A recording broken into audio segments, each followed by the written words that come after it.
সুপ্রিয় শিক্ষার্থী বন্ধুরা, আসসালামু আলাইকুম। প্রথমেই এমএস শামীম চ্যানেলের পক্ষ থেকে সবাইকে স্বাগত। আজ পঞ্চম শ্রেণী 2026 সালের গণিত বইয়ের 171 পৃষ্ঠা এবং 72 পৃষ্ঠায় এই দুই পৃষ্ঠার সমাধান দেওয়া হলো। আশা করি ভালো লাগবে। তো 171 পৃষ্ঠা হচ্ছে অধ্যায় 10 উপাত্ত বিন্যাস্তকরণ, অর্থাৎ পঞ্চম শ্রেণীর এই বইয়ের শেষ অধ্যায়ে আমরা শুরু করলাম। আশা করি শেষ হয়ে যাবে। তো এখানে উপাত্ত বিন্যস্তকরণ, এই অধ্যায়ের নাম হচ্ছে উপাত্ত বিন্যস্তকরণ। এখানে একটা প্রশ্ন দেওয়া আছে যে নিচে পঞ্চম শ্রেণীর শিক্ষার্থীদের একটি মাসের উপস্থিতির সংখ্যা দেওয়া হলো, এই উপাত্তগুলোকে কিভাবে সাজানো বা বিন্যস্ত করা যায়। এখানে সংখ্যাগুলো দেওয়া আছে যে 23, 20, 8, 15, 12, 21, 23, 10, 15, 14, 20, 21, 16, 20, 8, 23, 15, 20, 14, 10, 4 এই সংখ্যাগুলো দেওয়া আছে। এখন রাফি এই সংখ্যাগুলোকে ছোট থেকে বড় ক্রমানুসারে সাজিয়েছে। ছোট থেকে সবচেয়ে এখানে খুঁজে বের করছে, সবচেয়ে ছোট হচ্ছে 4, তারপরে ছোট হচ্ছে 8 এবং 8 আছে কয়টা? 2টা। তারপরে ছোট হচ্ছে 10, 10 আছে 2টা। তারপরে ছোট হচ্ছে 12, 12 আছে একটা। তারপরে ছোট হচ্ছে 14, 14 আছে 2টা। তারপরে ছোট হচ্ছে 15, 15 আছে 3টা। 16 আছে একটা। 20 আছে 1, 2, 3, 4টা। এখানে 1, 2, 3, 4টা 20। আবার 21 আছে 2টা। আবার 23 আছে 3টা। এই সংখ্যাগুলোই এখানে আছে। এবার তুল্লি বলছে যে আমি উপাত্তগুলোকে সংখ্যা রেখায় বিন্দু বসিয়ে বিন্যস্ত করেছি। তো এই সংখ্যা রেখায় কীভাবে বিন্দুগুলো স্থাপন করা যায় সেইগুলো আমরা এখন দেখব। যে প্রথমেই রেখাটা অঙ্কন করছে। রেখাটা অঙ্কন করার পর প্রথমে আছে 4, 4-এর মধ্যে দিলাম। তারপরে আছে 8, 8-এর মধ্যে আছে 2টা, এই 2। 10-এর মধ্যে আছে 2টা। তারপরে 12, এটা হচ্ছে 12, 12-র মধ্যে আছে একটা। 14-র মধ্যে আছে 2টা। আর 15-র মধ্যে আছে 3টা, এটা হচ্ছে 15, 15-র মধ্যে আছে 3টা, এই যে 3টা 15। আবার 16-র মধ্যে একটা, এটা হচ্ছে 16, 16-র মধ্যে একটা। 20-এর মধ্যে 1, 2, 3, 4টা, এই যে 20-এর মধ্যে 1, 2, 3, 4টা। 21-এর মধ্যে 1, 2, 2টা, এই যে 2। 23-এর মধ্যে 3টাই, 23-এর মধ্যে 1, 2, 3টা। এইভাবেই বিন্দুগুলো স্থাপন করা হয়েছে। তারপর এখানে এছাড়া আমরা এই উপাত্তগুলো নিয়ে একটি সারণী তৈরি করতে পারি। সারণী বলতে হচ্ছে একটা ছক, এবং এই ছকটা একটা নির্দিষ্ট নিয়মের মধ্যে হয়, তাই এটাকে সারণী বলা হয়। উপাত্তগুলোকে নির্দিষ্ট ব্যবধানে গুচ্ছ বা শ্রেণী করে প্রকাশ করা যায়। গুচ্ছ বা শ্রেণী করে প্রকাশ করা যায়। এই যেখানে 4, 8, 8 এগুলাকে শ্রেণী আকারে প্রকাশ করা যায়, এবং কীভাবে শ্রেণী আকারে প্রকাশ করা যায় সেটা পরের পৃষ্ঠায় আমরা দেখব। 172 পৃষ্ঠা। 172 পৃষ্ঠায় এসে একটা ছক তৈরি করা হয়েছে, তার মধ্যে 3টা কলাম, 1, 2, 3টা কলাম। এইদিকে এইগুলাকে কলাম বলা হয়, আর ডান পাশে এইগুলাকে রো বলা হয়। তো এখানে 3টা কলাম বলা হয়েছে। প্রথম কলামে শ্রেণী ব্যবধান, মাঝখানে ট্যালি চিহ্ন, তারপরে সংখ্যা। এখন শ্রেণী ব্যবধান 1 থেকে 5, সবচেয়ে সর্বনিম্ন সংখ্যা ছিল 4, তাহলে 1 থেকে 5 নিলাম। আবার 6 থেকে 10, শ্রেণী ব্যবধান কত হয়েছে? 5। এখানে বলেই দিছে যে এখানে 5 শ্রেণী ব্যবধান ধরে সারণী তৈরি করেছি। প্রথম শ্রেণী ব্যবধান 1 থেকে 5, এই যে 1, 2, 3, 4, 5। আবার তারপরটা আছে 6 থেকে 10, 6, 7, 8, 9, 10, এই 5 করে। আবার 11, 12, 13, 14, 15, এরকম 16, 17, 18, 19, 20, 21, 22, 23, 24, 25 এভাবে শ্রেণীবিন্যাস করা হয়েছে, এবং এই শ্রেণীবিন্যাসগুলোই এখানে প্রত্যেকটা ঘরে বসানো হয়েছে। তারপরে এখানে ট্যালি চিহ্ন কীভাবে বসানো হয়েছে, যে 1 থেকে 5-এর মধ্যে আছে কয়টা? একটা, একটা দাগ দিলাম। আবার 6 থেকে 10-এর মধ্যে আছে 4টা, এটা কিভাবে? এই যেখানে 6 থেকে 10-এর মধ্যে আছে 6 থেকে 6, 8, 8, 10, 10, আমরা দেখলাম যে শ্রেণী ব্যবধান 1 থেকে 5-এর মধ্যে আছে একটা সংখ্যা, আবার 6 থেকে 10-এর মধ্যে আছে 4টা সংখ্যা, আবার 11 থেকে 15-এর মধ্যে আছে 6টা সংখ্যা, 16 থেকে 20-এর মধ্যে আছে 5টি সংখ্যা, 21 থেকে 25-এর মধ্যে আছে 5টি সংখ্যা। এই ট্যালি চিহ্ন ব্যবহার করার নিয়ম হচ্ছে 1 2 3 4টা হলে 4, আর 5টা হলো 1 2 3 4, তারপর আবার এই 13 টান দিয়ে 5 বোঝায়, আর তারপরে 1 6। আবার এখানে 5টা 1 2 3 4 5 এইভাবে। আবার এটাও 5 1 2 3 4 5। তাহলে মোট হলো 5 5 10 আর 6 16, আর 4 20 আর 1 21।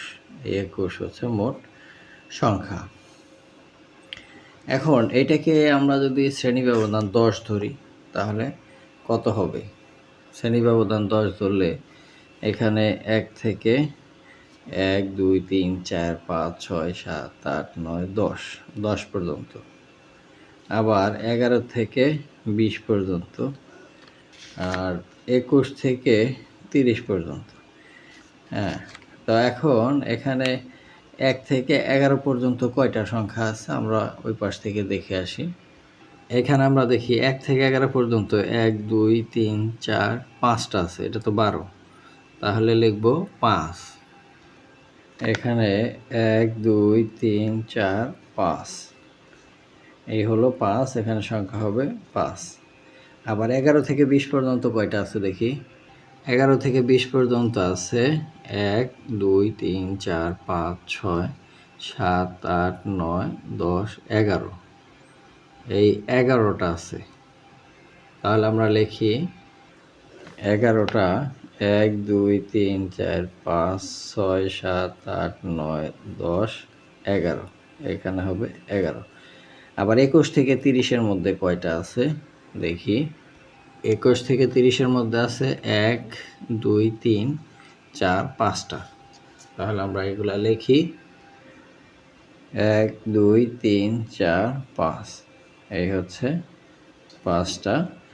5 5 10 আর 1 11, মোট হচ্ছে 21। টোটাল কিন্তু সংখ্যা আমাদের এখানেও 21 হয়েছিল, আবার এখানেও টোটাল সংখ্যা 21। টোটাল সংখ্যা আমাদের সবসময় 1 থাকতে হবে।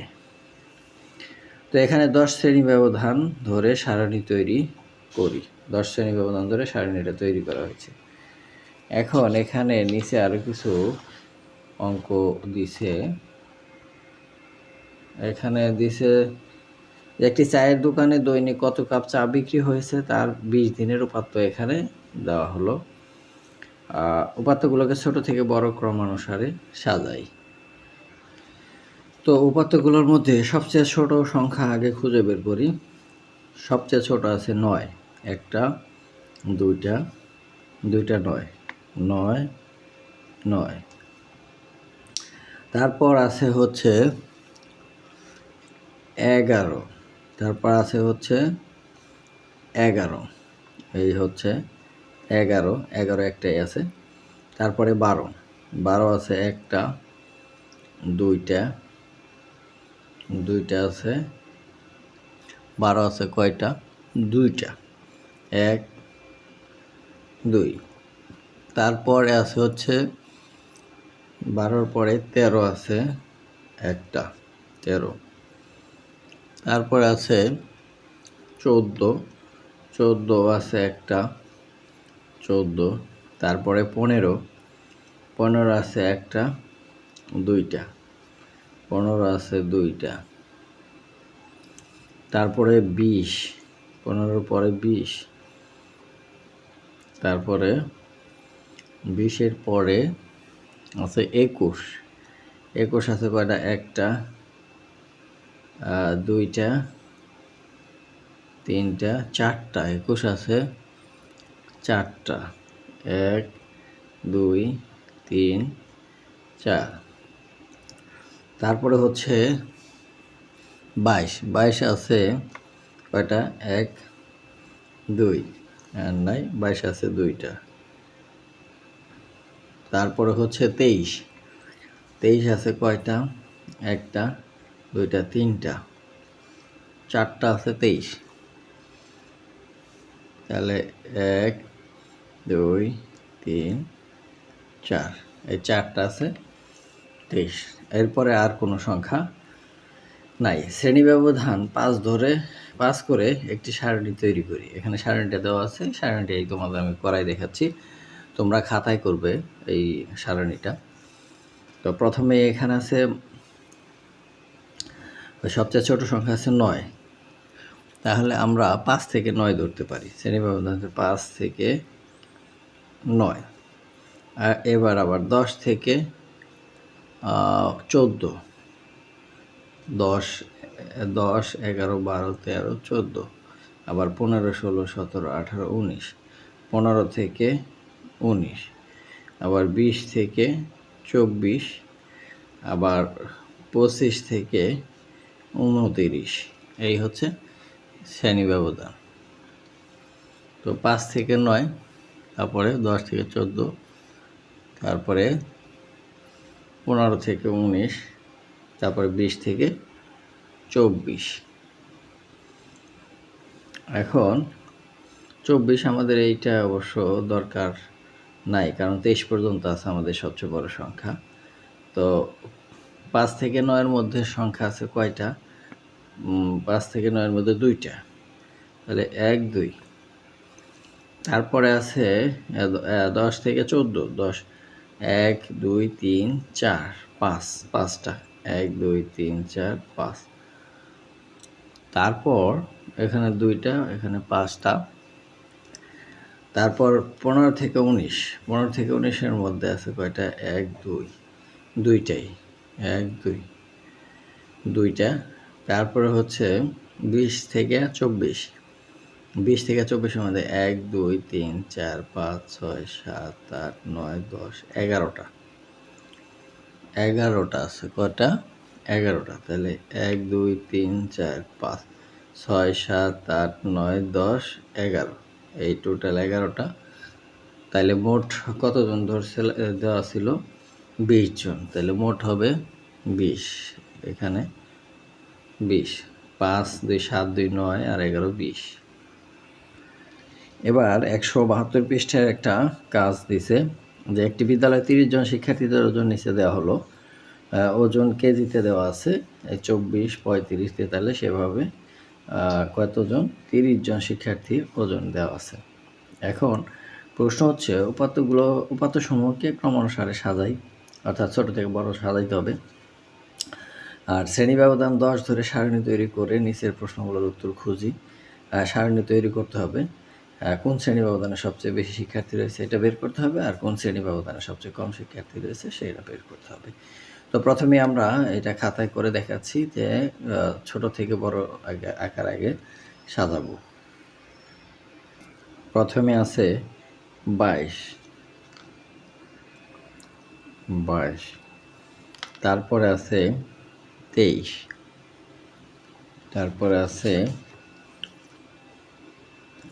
24, এই একটা, আর আছে হচ্ছে 24, কোথায়? এই একটা, 2টা, 24। এরপর আছে হচ্ছে 25 আছে একটা, তাহলে 25।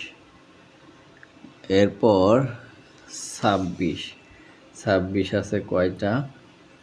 26 আছে একটা, আর এলো একটা, 2টা, 26। তারপর 27 আছে কয়টা? একটা, তারপরে 2টা, 27 আছে 2টা, 1, 2। এরপরে 28 নাই, 29 নাই, 30 আছে একটা, এই যে 30, এখানে লিখলাম 30। তারপর 31 আছে, 31 কোথায় আছে? এই 31 একটা, তারপরে কত? 32 আছে কয়টা? একটা, আর হচ্ছে 2টা, 32, 2টা। এরকমভাবে 34 আছে, 33 আছে একটা, 34 আছে একটা, 35 আছে একটা, তারপরে 36 একটা, 37 আছে দুইটা, তারপরে 38 আছে একটা, 39 আছে একটা, তারপরে 40 আছে একটা, 41 আছে একটা, 42 আছে একটা, 43 আছে একটা, আবার 45 আছে দুইটা, আর আছে হচ্ছে 47, আর হচ্ছে 48, আর হচ্ছে 49। এই টোটাল 30টা সংখ্যা এখানে আছে। তো ক্রমানুসারে সাজানোর পর এবার 2 নম্বর প্রশ্নটা বলছে যে 1 নম্বর প্রশ্নের উত্তর হইল যে পাতাগুলোকে ক্রমানুসারে সাজাইলাম। 2 নম্বরটা হলো শ্রেণী ব্যবধান 10 ধরে একটি সারণী তৈরি করে প্রশ্নগুলোর উত্তর খুঁজি। তো শ্রেণী ব্যবধান 10 ধরে ট্যালি চিহ্ন তৈরি করি সারণী। এরকম সারণী আমাদের সারণীর ছকটা এরকম হবে যে সবচেয়ে ছোট যেহেতু আমাদের এখানে 22, তাহলে 21 থেকে ধরি আমরা 21 থেকে 30, 21 থেকে 30, 21, 22, 23, 24, 25, 26, 27, 28, 29, 30, 10 শ্রেণী ব্যবধান। আবার 31 থেকে 40, আবার 41 থেকে 50। আমার মনে হয় কি এখানে 50-এর উপরে সংখ্যা নাই, তাই এই 3টাই হবে। তো এখানে মোট লিখতে হবে। এখন ট্যালি 21 থেকে 30-এর মধ্যে আছে কয়টা? তাহলে 1, 2, 3, 4, 5, 6, 7, 8, 9, 10টা। এটা 31, তাহলে 10টা আছে। তাহলে 1, 2, 3, 4, 5, 6, 7, 8, 9, 10, এখানে 10। এবার 31 থেকে 40-এর মধ্যে আছে কয়টা? ওই যে 1, 2, 3, 4, 5, 6, 7, 8, 9, 10, 11, 12, 12টা আছে। তাহলে 1, 2, 3, 4, 5, 6, 7, 8, 9, 10, 11, 12, এই এখানে 12। এবার 41 থেকে 50-এর মধ্যে আছে বাকি সংখ্যাগুলো। তো 41 থেকে 50-এর মধ্যে আছে 1, 2, 3, 4, 5, 6, 7, 8টা। তাহলে 1, 2, 3, 4, 5, 6, 7, 8, এখানে হলো 8। তাহলে এখানে টোটাল যোগ করে 8, 12 আর 8-এ 20, আর 10-এ 30, মোট 30। তাহলে আমাদের সংখ্যাটা লেখা ঠিক আছে। এখানে ক নম্বরে আবার বলছে যে কোন শ্রেণী ব্যবধানে সবচেয়ে বেশি শিক্ষার্থী আছে। তা আমরা এই ছকের মধ্যে দেখি যে এই প্রথম মাঝখানে যে শ্রেণী ব্যবধান এখানে 12 জন আছে। তাহলে 31 থেকে 40 শ্রেণী ব্যবধানে শিক্ষার্থীর সংখ্যা সবচেয়ে বেশি। এখানে ক নম্বরে লিখতে হবে 31 থেকে 40 শ্রেণী ব্যবধানে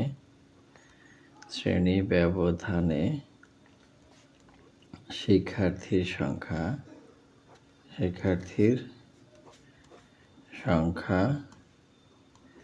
বেশি, সবচেয়ে বেশি আর কি। এখন খ নম্বরে আবার কি বলছে যে কোন শ্রেণী ব্যবধানে সবচেয়ে কম শিক্ষার্থী রয়েছে। তো এখানে 8 জন রয়েছে হলো 41 থেকে 50 শ্রেণী ব্যবধানে 8 জন। তাহলে 41 থেকে 50 শ্রেণী ব্যবধানে শিক্ষার্থীর সংখ্যা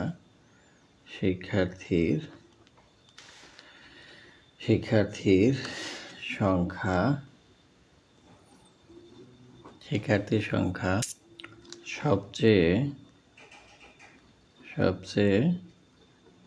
কম। তো এই ছিল 172 পৃষ্ঠা। তো শিক্ষার্থী বন্ধুরা আজ এই পর্যন্তই, দেখা হবে পরবর্তী পৃষ্ঠার ভিডিও নিয়ে। সে পর্যন্ত সবাই সুস্থ থাকবে। ধন্যবাদ সবাইকে।